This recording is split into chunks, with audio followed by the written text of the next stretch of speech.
quatre coins du globe, notre langue reste plus vivante et plus riche que jamais. Espace francophone, tout de suite sur France 3. Thalassa vous emmène au Pays Basque.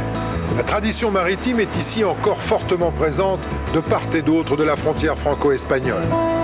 Des courses de traînières au caneur de Saint-Jean-de-Luz, les Basques sont toujours tournés vers la mer.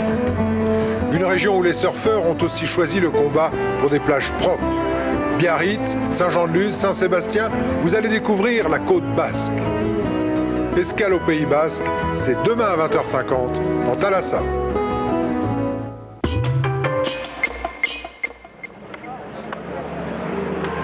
Patrick Henry a sauvé sa tête. Ce qui régnait dans ces audiences-là, c'était une présence physique de la mort. Souvenez-vous, en des temps reculés, la peine de mort était légale. Légale et populaire. J'ai l'honneur... Et puis, il y a tout juste 20 ans, seulement 20 ans, elle a disparu. L'abolition de la peine de mort en France. Retour sur une violence d'État à travers une programmation exceptionnelle tout au long de la semaine. Dernier volet, vendredi à 14h05 et 20h45. Le moindre bruit anormal dans le quartier des condamnés à mort, ça vous angoisse. Psychiquement, j'ai dû être exécuté 90 fois, tous les matins à 5h. Bourreaux, condamnés, deux versants, deux appréhensions de la peine de mort.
Bénissez l'enfant prodigue.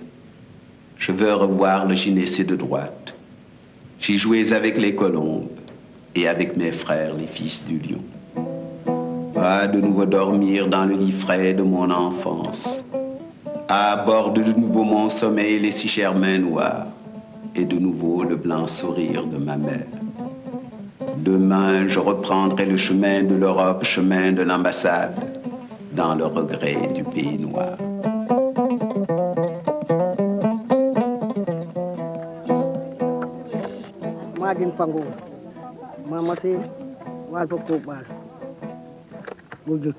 Je suis né le 9 octobre 1906 à Joal, sur les bords de l'Atlantique, à 120 km au sud de Dakar. Mais après mon baptême, 2 mois après, ma mère m'a ramené à Djilor. Djilor, c'est à 23 km de Joal, à l'intérieur des terres, au bord d'un des bras du fleuve Saloum. Ce bras s'appelle le Sine. C'est le nom qui désigne le royaume dont mon père est originaire. C'est un maître de terre, un féodal. Les maîtres de terre possédaient 95% des terres.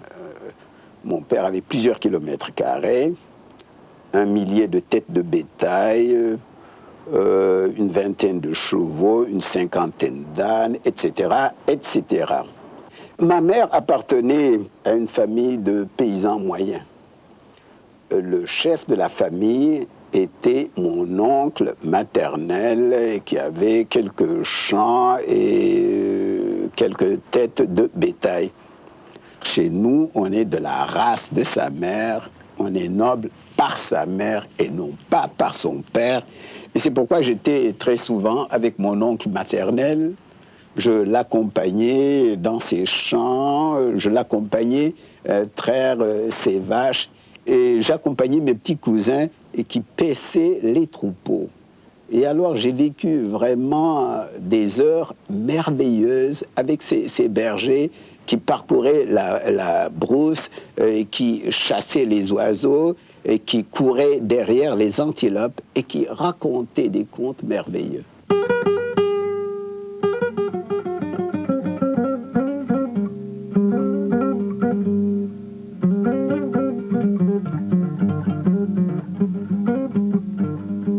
Comme j'étais presque tout le temps dehors, mon père s'est ému de mon goût au roturier et à l'âge de 7 ans, il m'a enlevé à ma mère pour me confier au père Dubois qui était le curé de Joal. Et pendant 1 an, le père Dubois m'a enseigné le catéchisme et j'ai pu apprendre peut-être une centaine de mots français. Et ça a été pour moi aussi le premier apprentissage de l'école.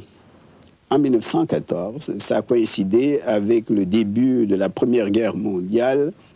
J'ai été envoyé par mon père à l'école primaire de Ngazobile. Pendant 6 ans, j'ai appris en même temps le Wolof, car ma langue maternelle, ce n'était pas le Wolof, c'est le sérère. J'ai appris en même temps le Wolof et le français. Au bout d'1 an, je pensais en français. Ça a été pour moi la première école de la vie. Au bout de 6 ans à peu près, j'ai été au niveau du certificat d'études. Le problème s'est posé pour mon père de savoir si on m'enverrait à Saint-Louis, au lycée, ou si on m'enverrait à Dakar, au collège séminaire Liberman.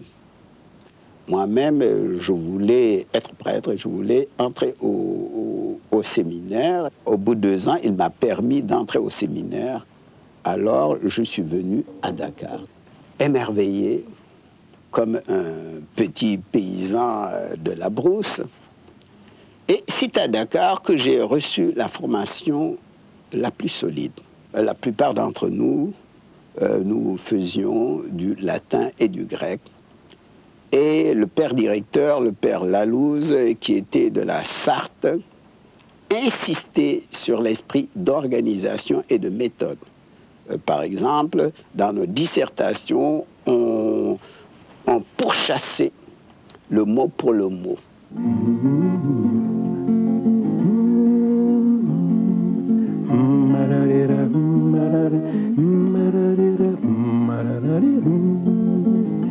Je me rappelle les voix païennes rythmant le tanto mergot, et les processions et les palmes, les arcs de triomphe. Je me rappelle la danse des filles nubiles, les chœurs de lutte, oh la danse finale des jeunes hommes, bustes penchés, et le pur cri d'amour des femmes. Corsica. Après mon baccalauréat, doté d'une demi-bourse, je suis arrivé à Paris au mois d'octobre. Il pleuvait, il faisait froid, le Panthéon gris, Notre-Dame gris. J'ai trouvé vraiment que c'était très laid. Mais ce qui m'a séduit, c'est la gentillesse et la politesse des Français.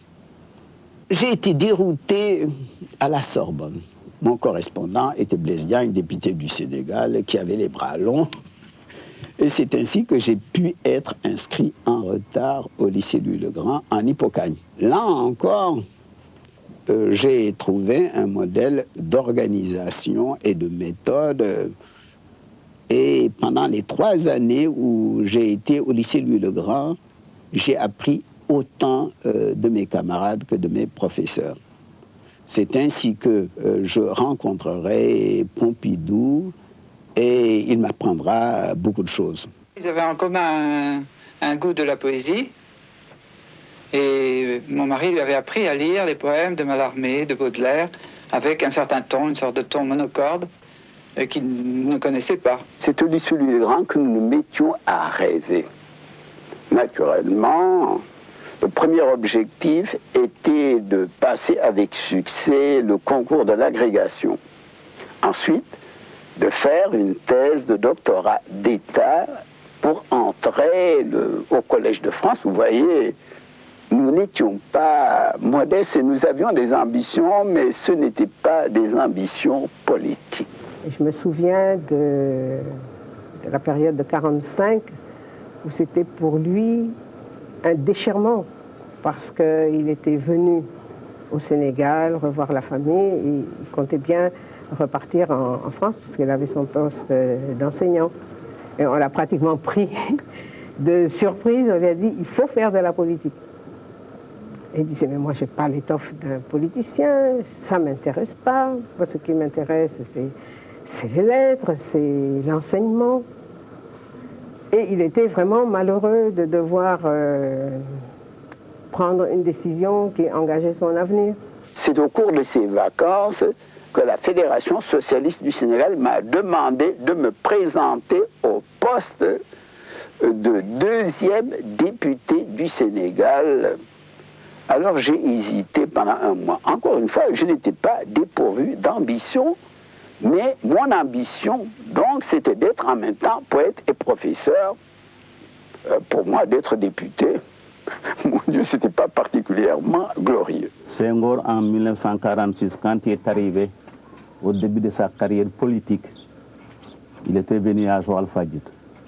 Il nous disait que c'est vous délibérer de la domination coloniale. Vous allez être des citoyens comme tout autre. À cette déclaration, on avait grande surprise d'entendre cela, car au temps colonial, personne n'y pensait qu'on pouvait avoir obtenu de l'indépendance comme il l'a fait.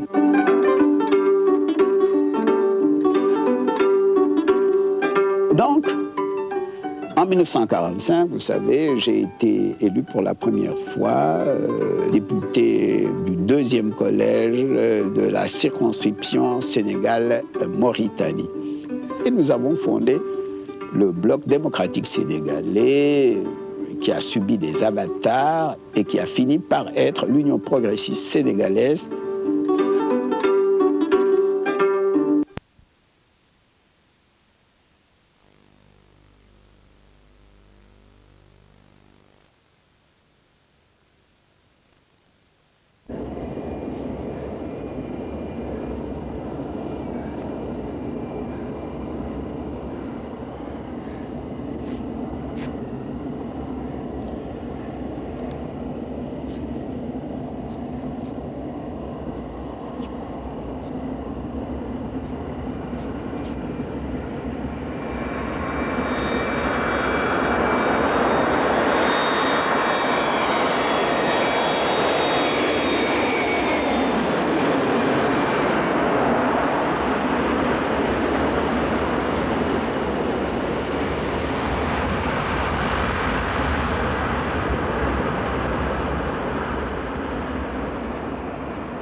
Je t'avais dit que je ne plongerais pas.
alive!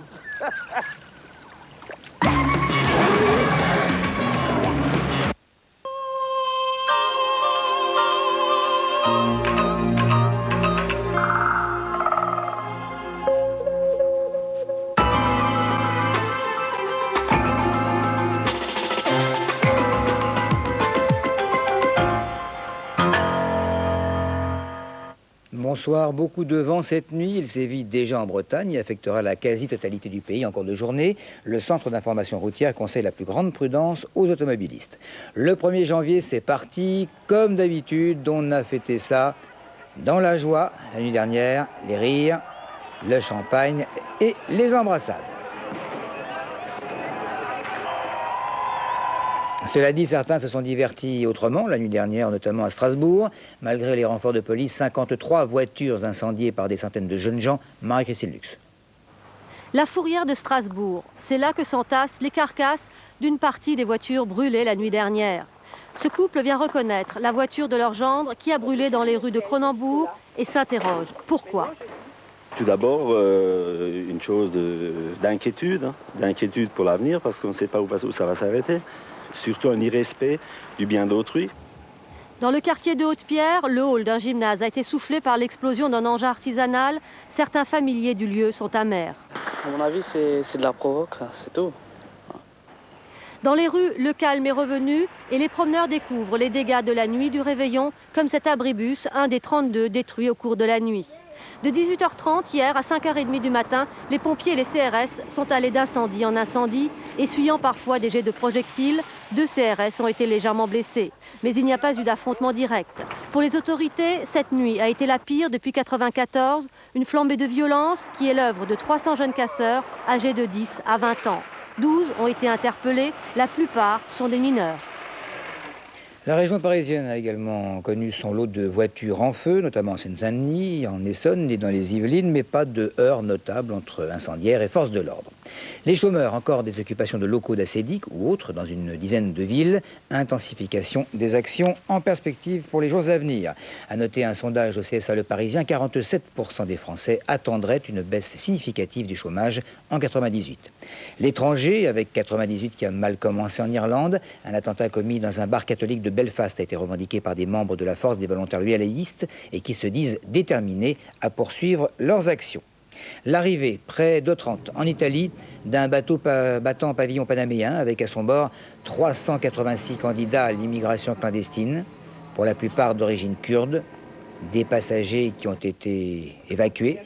Certains ont été hospitalisés, selon leur dire, après avoir quitté la Turquie, ils auraient été dépossédés de toute valeur par les hommes d'équipage. Arrestation au Nigeria de plusieurs membres d'un commando chargé, dit-on, de tuer le président et de hautes personnalités du pays. Un carnage au Burundi, près de l'aéroport de Bujumbura.